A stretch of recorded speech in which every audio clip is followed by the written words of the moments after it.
திருப்பதி ஏழுமலையானின் கண்கள் ஏன் மூடப்பட்டுள்ளது என்று தெரியுமா? திருப்பதி பெருமாளின் கண்களுக்கு மிகுந்த தெய்வீக ஆற்றல் இருப்பதாக நம்பப்படுகிறது. ஏழுமலையானின் கண்களில் இருந்து வெளிப்படும் சக்தி வாய்ந்த கதிர்வீச்சை மனிதர்களால் தாங்க முடியாது என்பதால் தான் அவருடைய கண்கள் நாமம் மூலம் மறைக்கப்பட்டுள்ளன. ஆனால் வியாழக்கிழமை மட்டும் திருப்பதி பெருமாளின் கண்கள் திறந்திருக்கும்.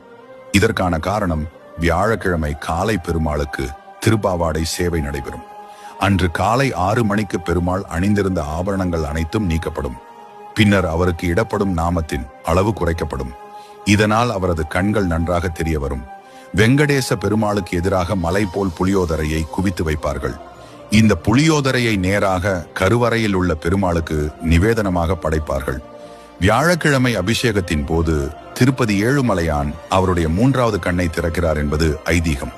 அதனால் வியாழக்கிழமை அன்று பக்தர்கள் திருப்பதி ஏழுமலையானின் கண்களை நன்றாக தரிசிக்க முடியும்.